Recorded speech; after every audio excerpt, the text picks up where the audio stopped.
The last time the Cincinnati Bengals and Cleveland Browns faced each other in December with winning records, 1986. That doesn't change this year.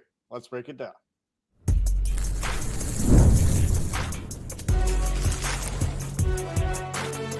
You are Locked On NFL Crossover, part of the Locked On Podcast Network.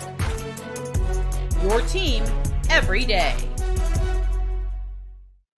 What's going on, football fans, and welcome to another crossover on the Locked On Podcast Network. I'm Jake Liscow, along with James Rapien from Locked On Bengals, with Spencer German from Locked On Browns for this week's crossover. Welcome back to the Locked On Podcast Network, covering your team every day. For those of you who are everydayers, for those of you who make your respective Locked On podcast your first listen, appreciate you all very much. And if you're new, you can subscribe to Locked On Bengals or Locked On Browns, wherever you get your podcasts, or on YouTube to make sure you don't miss an episode. And as always, as we dive into this week's Bengals-Browns matchup in our weekly crossover, the crossovers on Locked On Podcast Network are brought to you by PrizePicks, where you can get $50 instantly when you play your first $5. And Spencer, as we do, we start with the away team and the Cleveland Browns visiting the Cincinnati Bengals this week for the second edition of the Battle of Ohio. Just a little bit more exciting than the first for reasons mostly on the Bengals side of things, but a quarterback change brewing for the Browns. What's the biggest story? Is that the biggest story with this Browns offense this week? I would say it's definitely the biggest story this week. 7 weeks of Jameis Winston, the offense certainly had a much better pulse than it did through the first 7 games of the season when it was Deshaun Watson. But I think what sort of transpired here was the team feels like they've gotten now a good grip on who Jameis Winston's going to be. Not that they didn't kind of know coming in what they signed up for, but the turnovers were just kind of too cumbersome. It was happening too much. They were costing the team on Sundays. It cost them in that Chiefs game. It cost them in the Broncos game on Monday night, despite Jameis putting up almost 500 yards of total or of passing. And so it was time to make a change. I thought it was interesting because we actually talked to Dorian Thompson-Robinson on Wednesday, and I asked him about if he's treating these 3 games, because there's so much mystery with the quarterback position beyond this season. These 3 games, then now this is the big storyline, but even beyond these 3 games, what this looks like next season is a big question. And I asked him, is he treating this like an audition to maybe earn the starting job next year? And he was pretty quick to answer and say, yeah, that's my goal here. I want to go out and sort of prove myself. Kevin Stefanski made it clear he didn't guarantee anything beyond just this week for Dorian. But I do think this is about evaluating him and seeing what he brings to the table for these next couple weeks, obviously starting on Sunday in Cincinnati. How long of a leash do you think he has? Because we have the unique perspective. We saw Dorian Thompson-Robinson and Jameis Winston earlier this year after Deshaun Watson went down with the injury. And so obviously it was a quicker hook. With DTR, he was told he was going to be the backup, I think that Saturday before a Sunday game, because everyone expected it to be Jameis. I think it threw a lot of people off when he was the emergency third quarterback.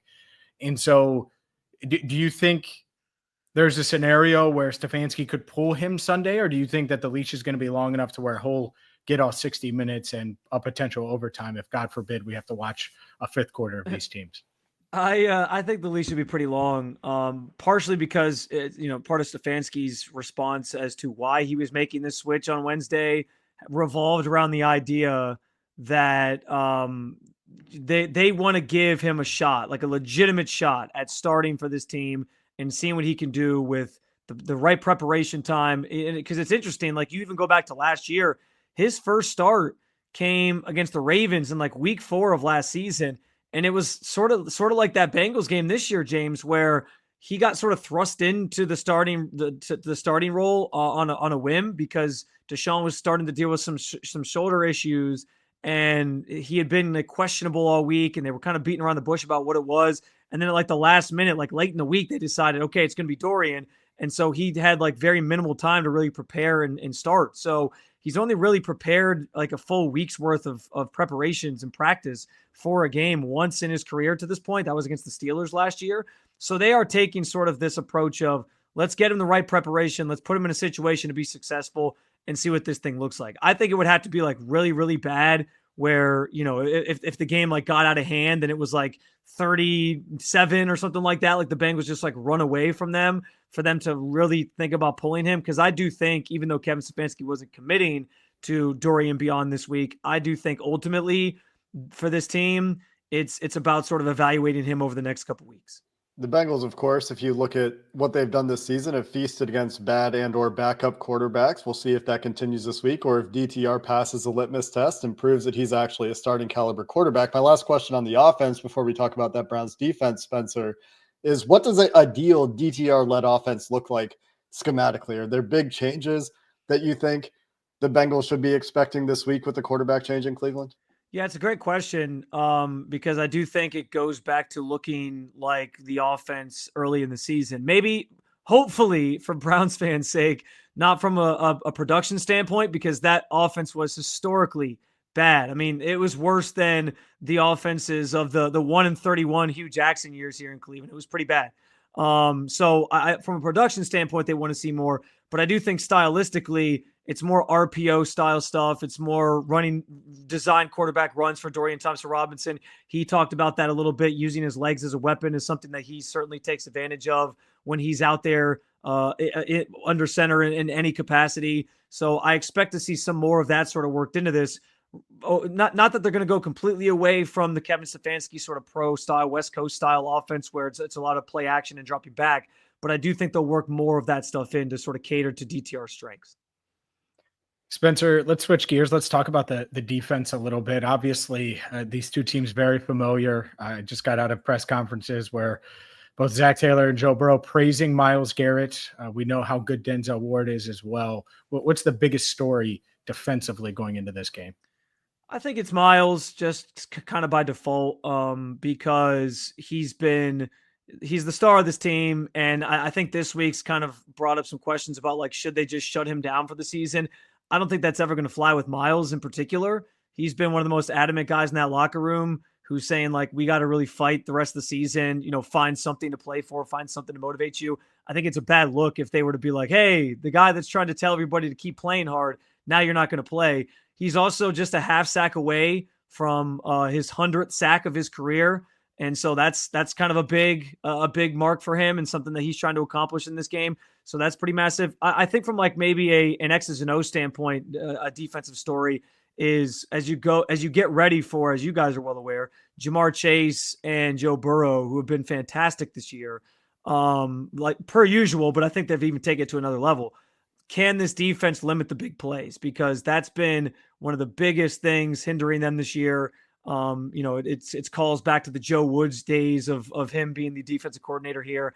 Very uncharacteristic of Jim Schwartz defenses.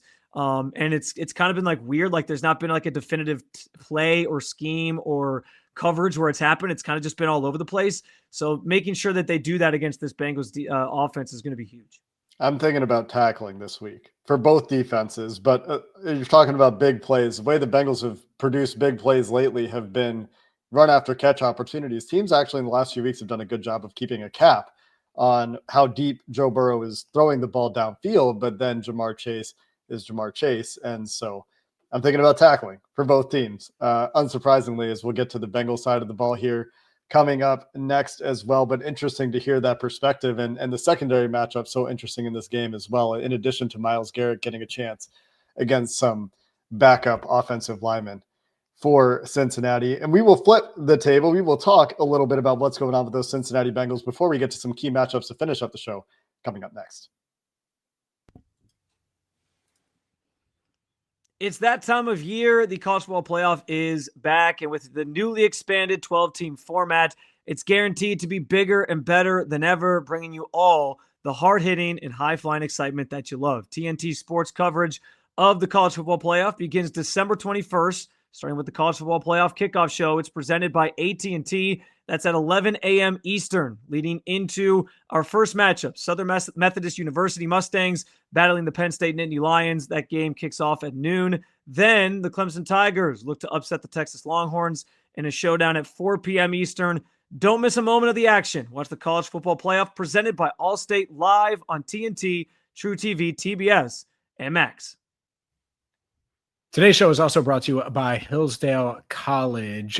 Time is our most precious commodity, and you don't want to waste it scrolling through the same mind-numbing content for hours and hours. How can you spend it wisely to improve yourself? Well, our sponsor, Hillsdale College, is offering more than 40 free, that's right, free online courses, including Constitution 101, the meaning and history of the Constitution, the Great American Story, and the rise and fall of the Roman Republic. And those are just a few of the 40 free courses. All of Hillsdale's courses are self-paced, so you can start whenever, tune in wherever. Plus, you can go deeper with readings, quizzes, discussions, or just enjoy the lectures. Go right now to hillsdale.edu/lockedon. There's no cost, and it's easy to get started. Again, that's hillsdale.edu/lockedon to register. hillsdale.edu/lockedon.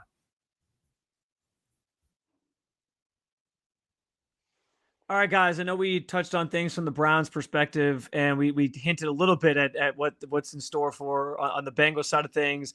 And we also know that these two teams that we're both covering are two of the worst in football right now, record-wise. I guess there still is an outside chance the Bengals make the playoffs, which maybe means something a little bit more for them in this game.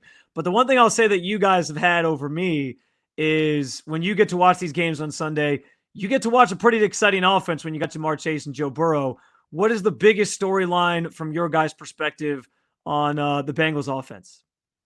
It's certainly there. And in this week, it's been, for me, it's still going to be Joe Burrow, Jamar Chase. How many records can they break this year, right?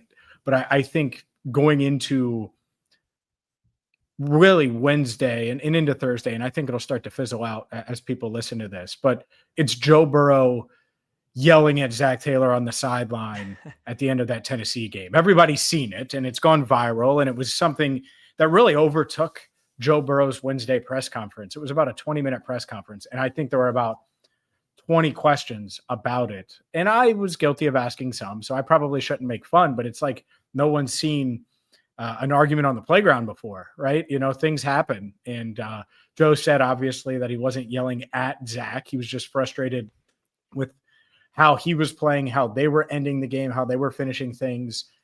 And look, you're going to reach those boiling points when you're 6-8 and you're playing the best ball of your career, to your point, Spencer, where they've been fun to watch on offense because of Joe Burrow and Jamar Chase and T. Higgins when he's healthy, but it hasn't resulted in the wins that we expected to see coming into this year. They're 2-7 in one-score games. So that is the biggest story on offense by far, I would say. A lot of little ones, and in the middle are the records that I think will loom large. But over the past couple of days, I think people can't get enough of the, oh my God, Joe Burrow yelled at Zach Taylor storyline. I'll just add on to that.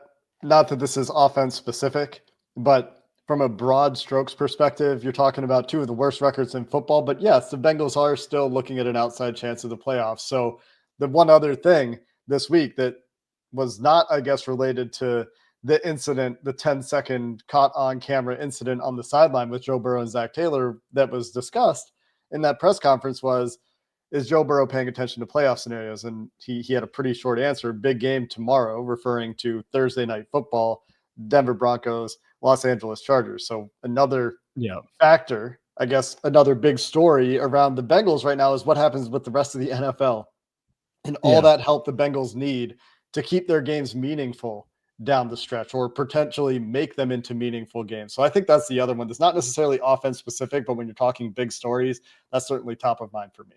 Do the Broncos have to lose out for them to make it? Is that what it is? Or do they just have to lose a certain amount of them?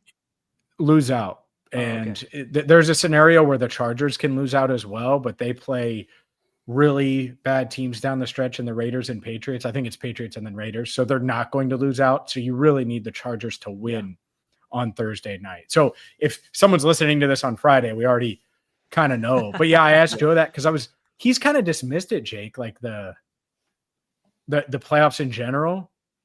But the fact that he was like, yeah, big game tomorrow. I'm like, oh, okay, you're in. Like, you know, a bunch of stuff has to happen though, Spence. So the Broncos have to lose out, and then the Dolphins have to lose a game. They play the Browns in one of their final 3 games. And the what other team is it, Jake? The Colts. The Colts have to lose a game. So one game is one thing, but the Broncos losing out, that's kind of contingent on Thursday night. Staying with Joe Burrow in the offense for a second here, because, one thing I think that Browns fans and just in general, us who cover the Browns allude to a lot with this matchup is how there's almost like the Browns are in Joe Burrow's head sort of narrative that's out there because he's 2-5 against this team for his career. How much play does something like that get in Cincinnati? Like, is that something people think is like a legitimate thing? Is it Clevelanders more so just, boosting that more than what it really is? And do you think he's maybe shaken that bad omen, if you will, with the win he got against them earlier this season? Well, finally getting the win in Cleveland, I think, is sort of getting the monkey off their back. If they can sweep Cleveland, that would go a little bit farther in that quest. I do think that's a bigger storyline in Cleveland than Cincinnati. I think in Cincinnati, it's more like Zach Taylor can't beat the AFC North.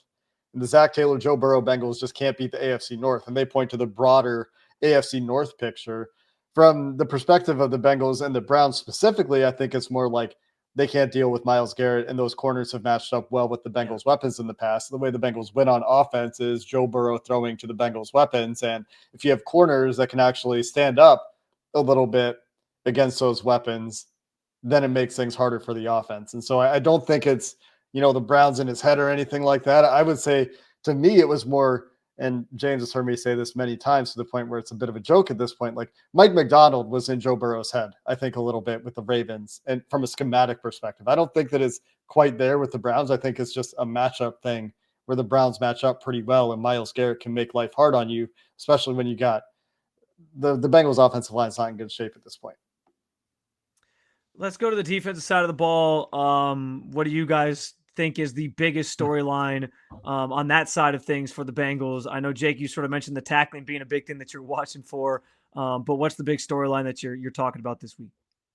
Yeah, I think really moving forward, even though there's slim playoff hopes, it's will any of these young guys show their worth, or free existing veterans show that they can be significant contributors next year, right? So Geno Stone, Cam Taylor-Britt fall into that veteran category.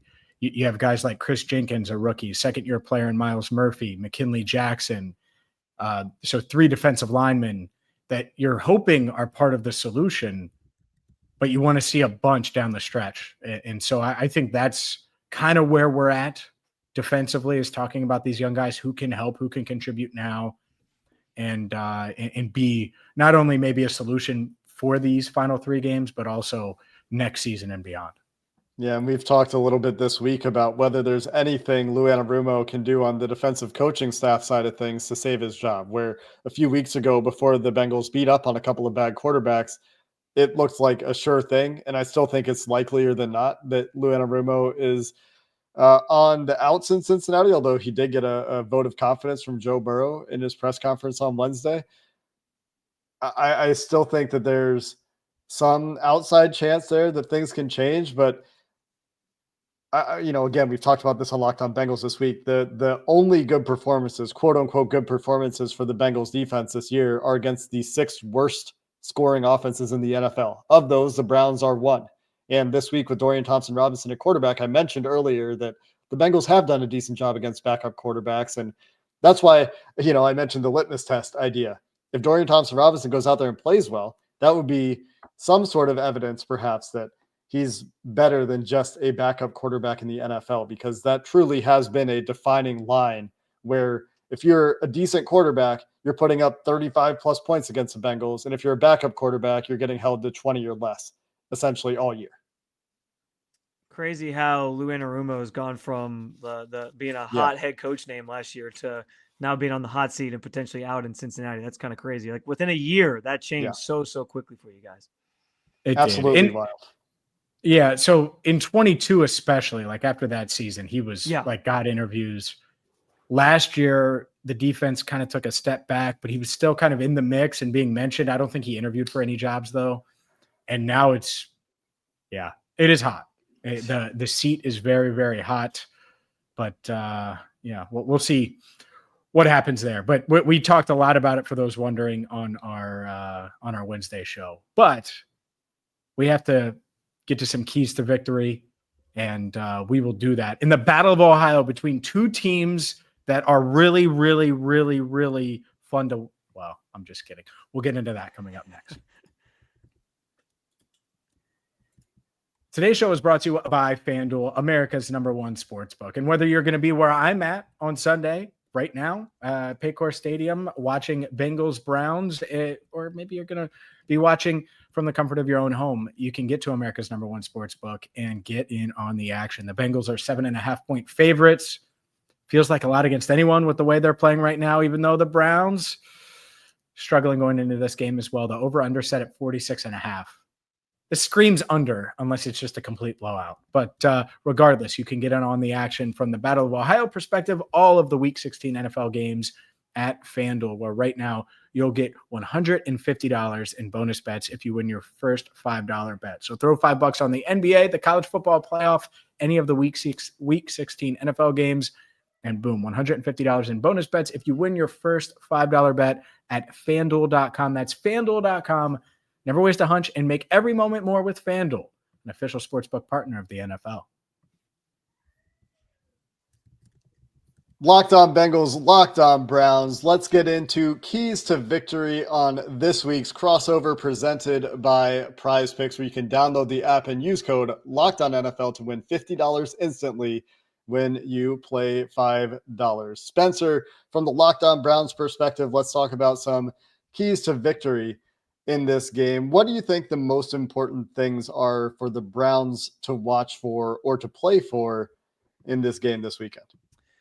I think off of our conversation, obviously earlier about just Dorian Thompson-Robinson taking over and being the starting quarterback, getting him comfortable has to be like a top priority. Like they have to be able to, on the opening drive of the game, put something together, even if it doesn't end in a score, like move the football, get him sort of feeling like he can make some easy throws, maybe use his legs a little bit to get him comfortable that way, and give yourself something to build off of, because this offense is only going to go as he goes. And as you're trying to evaluate him, you want to give him the best opportunity to sort of be successful. Obviously, we talked about the Bengals defense and some of the issues that they have. There's an opportunity there to I think, make some plays and do some things if you're DTR. But again, you got to make him comfortable sort of out of the gate. So I think that's probably my number one thing. My second thing relating to the defensive side of the ball has to just revolve around the big plays. Like I mentioned, Ja'Marr Chase and Joe Burrow are playing just out of this world right now. I like that you brought up, Jake. Like usually when these two teams get together, the Browns secondary, there's always some chirping going on between the Bengals wide receivers and the Browns secondary. And they tend to do a pretty good job against these Bengals wide receivers. Now, the biggest thing, though, Denzel Ward's been phenomenal. He's probably having the best year of his career. I'm curious to see how they deploy him, because generally he just stays on his side of the field. But every now and then they sort of have him shadow a guy more often. And so I'm curious to see if they do that in this game with Ja'Marr Chase, especially knowing that Martin Emerson Jr. has had some struggles this year. He's kind of been the guy that quarterbacks have targeted this year. And he's dealing with a concussion right now, so he might not even play. And Greg Newsome's obviously on the IR, so he's missing from this matchup. So you're banged up in the secondary, taking away the best you can. Ja'Marr Chase, he's going to get his, but trying to limit that connection, I think, is really important. And then the last thing I would just say is probably some form of Myles Garrett having one of those classic Myles Garrett like takeover games, like we talked about with the Joe Burrow part of this. Like, that guy always seems to play really well against Joe Burrow. And, I know Joe Burrow's made some sort of joking comments about how good of a player Myles is. And yeah, like there's been instances over and over again where we've seen Myles really throw things off for Joe Burrow and what he wants to do and getting comfortable in a game. If he can generate that pressure, make life difficult for him, slowing down this offense is obviously the main goal. And that starts, I think, with Myles having a big game. Yeah, not going to get a debate for me when it comes to Myles Garrett or Denzel Ward. Those are the two. It's what makes this matchup so unique to me, especially going up against the Bengals, is just how tough they can make it. And obviously, we'll see on Newsom or on Emerson. We know about Newsom, but yeah, that secondary combined with the defensive front. Obviously, it's led by Myles Garrett, but there are other guys that have made an impact against this Bengals offensive line. And we'll see what the Bengals do. Alex Kappa in concussion protocol. He was at practice on Wednesday. Was not practicing when I was there, but we went through stretch. We know how protocol is. If he does not start at right guard, I would expect Andrew Stuber to make his first career start. So just one of those things where it's like, all right, well, can that work? But that's certainly something that we'll be paying attention to. Andrew Stuber going to catch some Myles Garrett in his first career start because they're going to move Myles around, and that's not a test that I'm envious of for Stuber coming off the practice squad where he's bounced back and forth for the Bengals this year. Spencer, did you have something you wanted to add in there? I might have cut you off before we get to the Bengals keys. No, I was just going to say, yeah, you never want to get somebody getting like their first start or like a first time matchup against Myles Garrett. That's never a good thing. I joked with James. I think we weren't recording at the time, but like they might not get that much worse, even if it's not Kappa, because of the level Kappa's played at in pass protection this year. Like it hasn't been good for him. He's clearly showing the signs of the injuries that he's dealt with over the course of his career. It's been tough to watch Alex Kappa at times this year in pass protection. So, there's always a chance, I guess, there that it doesn't necessarily get worse. Yeah, it's something new. We'll see if Myles Garrett has the his basketball crossover ready for the Bengals this year. Gotta expect it, right? But I mean, Joe, Mike Tomlin mentioned it on Hard Knocks. If you guys are keeping up with that at all, he was like doing he was doing a film session, and he was like, "This is the guy that likes to do the crossover. They move around across the defensive line." So it's now a famous moment, I guess, in NFL lore. So I'll be catching up on Hard Knocks immediately after we finish this recording. James, let's get me to watching Hard Knocks. Let's talk about the Bengals' keys to victory. Yeah, first one, last one, and really all three can revolve around Myles Garrett. Don't let him wreck the game. He's the best player on the other team. He can be the kryptonite. And so you got to make sure the kryptonite doesn't get to Superman, which is Joe Burrow. And it's really that. So, I mean, the paths for the Bengals to struggle on offense, a lot of them revolve around 95 just completely wrecking the game.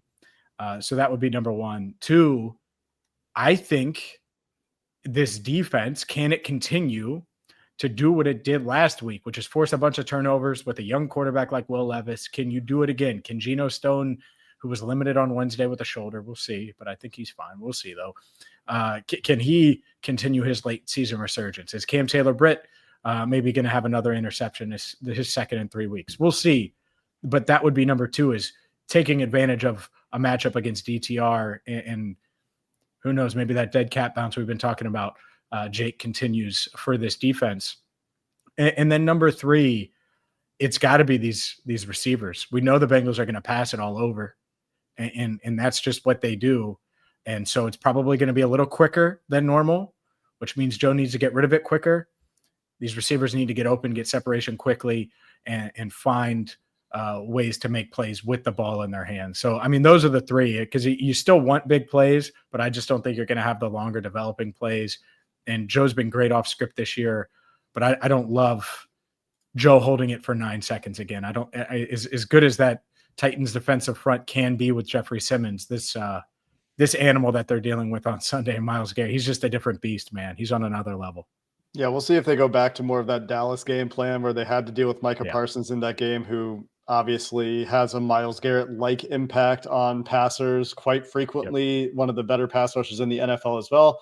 Not trying to rile Browns fans up by comparing him to Myles Garrett. I probably inadvertently did so. Anyway, point is Micah Parsons is really good. And the Bengals in that game used a bit of a different game plan to attack the Dallas defense, knowing they had to get rid of the ball quickly, knowing that there were some matchups that they liked in the Dallas secondary. And with T. Higgins and Jamar Chase out there, yeah, you can maybe dedicate Denzel Ward in a safety to Jamar Chase, and now you have to deal with T. Higgins. And they found some ancillary options in Mike Gesicki and Chase Brown that Joe Burrow's really found, I think, some comfort and confidence throwing to, and those guys have been useful pieces at times when those first two guys were taken away. But I'm still looking for the Bengals to force those targets to Jamar Chase, get him those little touch passes on jet sweeps, pad up those reception numbers, keep him ahead for that Triple Crown.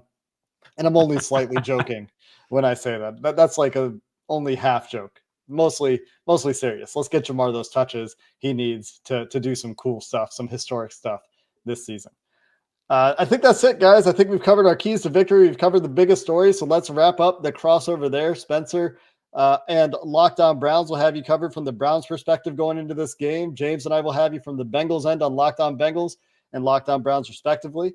So that's going to do it for this crossover. Thanks for listening to the Locked On Podcast Network, your team every day.